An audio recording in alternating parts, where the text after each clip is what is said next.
Besok jawab ya tadi ya.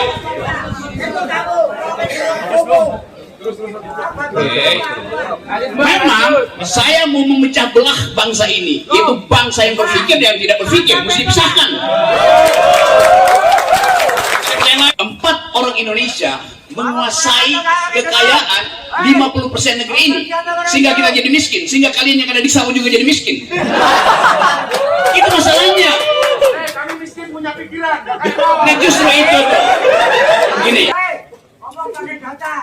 Ya ini barusan di pansus BLB itu data tuh. Ada 600 triliun. Ada 600 triliun APBN yang harusnya merupakan hak kalian yang di sawah, tapi tidak bisa diambil negara karena dirampok oleh BLBI. Data itu satu, oke?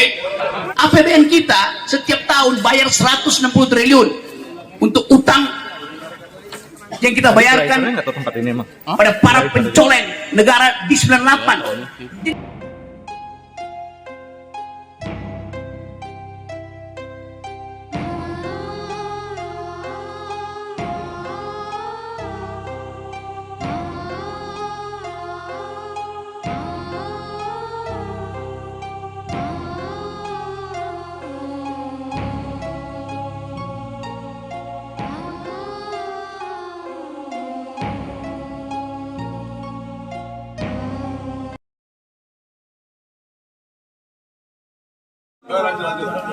Oke, Anda mau saya kasih data atau mulai dengan pantun? Oke, pantun.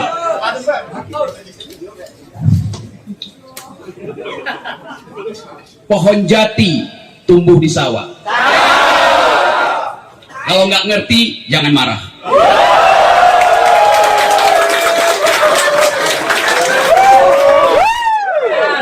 Oke, bahasa basi itu artinya bajingan sana, bajingan sini.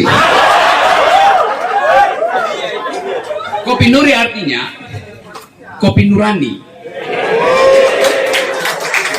Jadi kita ingin asuh Republik ini dengan nurani sambil melewati bajingan sana, bajingan sini. Nah itu. Oke.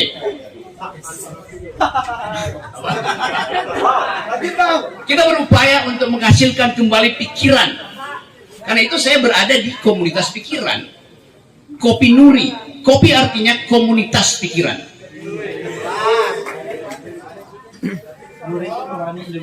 Nuri itu nurani Republik Indonesia. Jadi mereka yang ingin ngopi dan ingin mengejar kicauan Nuri, sebaiknya masuk ke sini, nggak usah di luar. Oke, saya baca di situ. Yogyakarta, kota pelajar budaya bermartabat.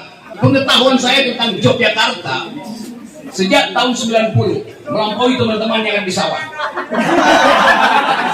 Tahun 90 saya bolak-balik ke penjara Wirogunan untuk menegakkan martabat demokrasi, karena teman-teman saya di penjara di situ oleh Orde Baru. 2 bulan saya nongkrong ini buat bikin pledoi supaya demokrasi itu diucapkan kembali. Hari ini saya mengucapkan itu. Bangsa ini dipecah belah oleh kedunguan. Saya menyatukan kembali dengan mengusir kedunguan. Oke. Ya, pertanyaan kedua. Sebelah mana? Kanan kiri? Ya. Oke, nangkap.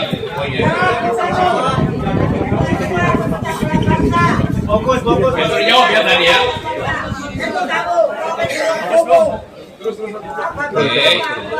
Memang saya mau memecah belah bangsa ini, yaitu bangsa yang berpikir dan yang tidak berpikir, mesti dipisahkan. Yang lain. Oke, apa lagi? Sudah.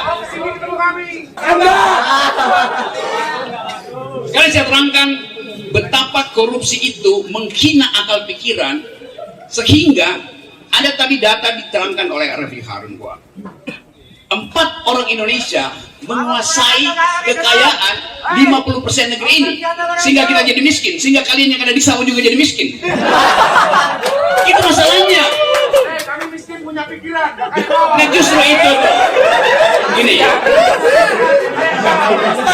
Nah, saya ingin ada pikiran dan tidak miskin.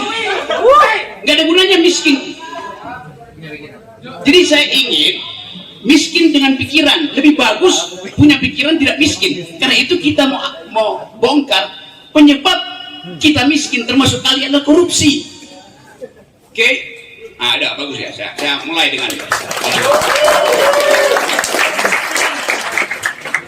kemarin saya ada di DPR. DPR hendak membuat pansus tentang BLBI. Ya ini barusan nih, pansus BLBI itu data tuh. Ada 600 triliun. Ada 600 triliun APBN yang harusnya merupakan hak kalian yang di sawah, tapi tidak bisa diambil negara karena dirampok oleh BLBI. Data itu satu, oke? Dapat ya poin, oke? Nah karena itu,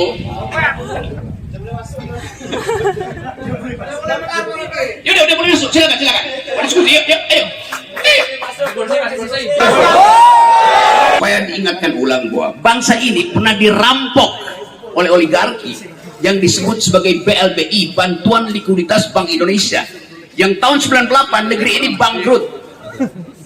Karena itu ada krisis moneter. Karena itu negara kemudian menjamin supaya tidak ada ras, negara kasih uang ke bank-bank yang bermasalah. Sampai sekarang 125 tahun nggak ada satu bank pun yang bayar, yang dimasukkan kembali ke uang negara cuma 30%. Pak Mahfud bingung bagaimana caranya mengembalikan hak rakyat untuk memperoleh keadilan. APBN kita setiap tahun bayar 160 triliun untuk utang yang kita bayarkan pada para pencoleng negara di 98. Jadi ya kita akhirnya harus memakai APBN untuk membayar kejahatan. Itu soalnya. Jadi kalau teman-teman termasuk yang marah pada saya mau dengarkan saya, Anda pasti akan kaget bahwa hak Anda itu dikebiri melalui APBN. Jadi Anda jangan marah pada saya, marah pada APBN. APBN itu hak teman-teman. Jadi sekali lagi, soal korupsi itu bekas dari 98, dari zaman Orde Baru masih ada sampai sekarang. Nah kita ingin agar supaya mahasiswa ikut campur dalam upaya pemberantasan korupsi dengan menegakkan moral. Itu aja intinya tuh. Kalau soal hukum kadang kalau udah kadaluarsa mungkin, tapi kita masih diingatkan bahwa APBN itu adalah hak masyarakat, bukan tempat pemerintah mensubsidi pekerja asing. Yang terjadi adalah APBN dipakai untuk membayar pekerja asing. Jadi dari kemasyarakatan politik itu yang menyebabkan kenapa ada disparitas. Boleh nggak korporasi, konglomerat, oligarki mengakumulasi kekayaan? Boleh aja. Tetapi konstitusi kita bilang ada 3 pemain ekonomi kita. 1 adalah korporasi, tugasnya akumulasi. 2 adalah BUMN, tugasnya ada menyediakan fasilitas publik. Setelah dibangun jalan tol, kita disuruh bayar. Lo nggak boleh APBN itu memerintahkan BUMN sediakan fasilitas publik. Publik artinya tidak dibayar karena kita udah bayar pajak. Yang ketiga koperasi itu yang dasarnya. Kenapa kita menuntut keadilan sosial? Karena ada prinsip koperasi. Jadi boleh ada akumulasi, tapi distribusi harus dilakukan. Yang sekarang nggak ada distribusi, itu yang menyebabkan ketimpangan. Jadi protes saya, protes Refli Harun, protes Saud, protes semua orang, protes mahasiswa, dimaksudkan untuk memulihkan kembali hak kesejahteraan rakyat. Jadi kalau kalian ganggu saya, artinya kalian nggak mau saya membantu kalian untuk memperoleh hak kesejahteraan kalian. Itu dungunya di situ. Ajaib, orang yang mengucapkan pikiran dihalangi oleh partai. Pada isu hari ini, demokrasi yang disebut demokrasi, kalau ada partai oposisi, faktanya partai itu tidak ada. Apa akibatnya? Informasi itu dikendalikan secara sepihak oleh negara. Siapa yang nggak menghendaki oposisi? Masuk UGM, rakyat Jogja. Rakyat Jogja terkenal dengan karakter oposisi. Kalau dia nggak setuju dengan kebijakan raja, dia lakukan PP. PP itu ada fasilitas kebudayaan Jawa untuk memprotes kebijakan raja. PP itu apa? Diam di depan istana raja, bukan ngamuk.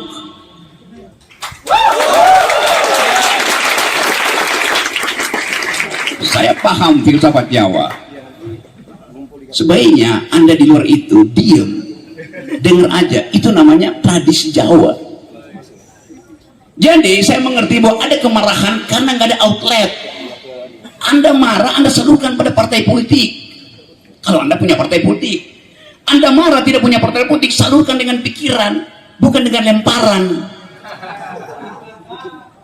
Saya baca lagi ya. Yogyakarta, kota pelajar budaya bermartabat. Melempar manusia dengan barang itu tidak bermartabat. Saya melempar presiden dengan pikiran, nggak pernah saya lempar dengan barang tuh. Apalagi di situ. Mas.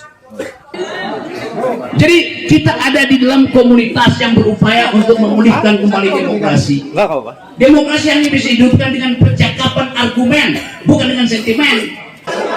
Coba, Mas, coba hafalan minggu lalu itu dibuang aja. Itu hafalan dari minggu lalu, ngapain tuh? Oke, Anda tahu nama saya, namamu siapa? Nama kamu? Siapa? Iya, nama saya kamu tahu, nama kamu? Oh, nama kamu turun sini, oke. Menurut Master turun sini. Oke, saya balik lagi ya pada isu tadi. Kita ingin pemilu nanti itu menghasilkan radical break. Tadi istilah radikal dipakai. Pemutusan secara radikal dengan tradisi-tradisi yang sifatnya feodalistik, yang anti kritik, dengan tradisi-tradisi yang anti keadilan sosial. Negeri ini diasuh dengan prinsip sosialistis, bukan kapitalistis. Orang, ya, pertanyaannya,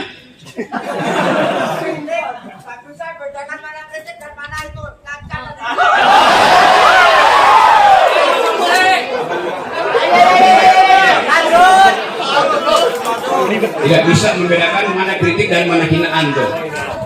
Oke.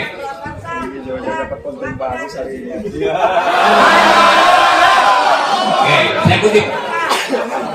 Kata Pak Jokowi bilang ini urusan kecil. Jadi Pak Jokowi bisa membedakan mana kritik, mana hinaan. Kalau ini hinaan, Pak Jokowi udah laporin saya ke polisi. Jadi Pak Jokowi tahu ini bukan hinaan. Iya, presiden bilang begitu, ini bukan hinaan. Loh, presidenmu yang bilang begitu. Oke.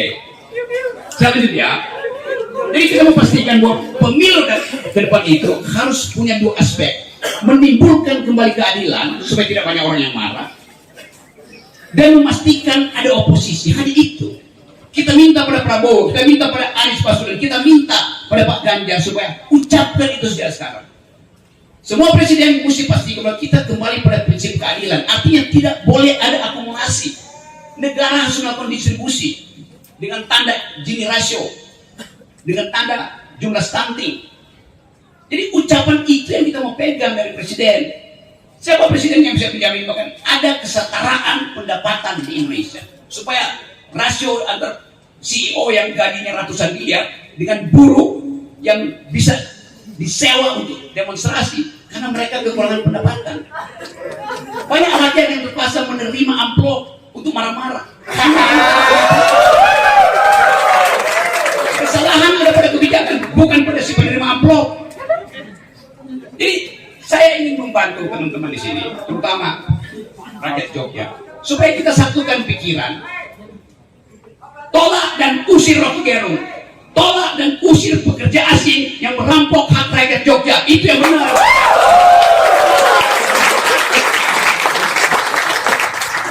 Oke, sampai di situ dulu pertanyaan.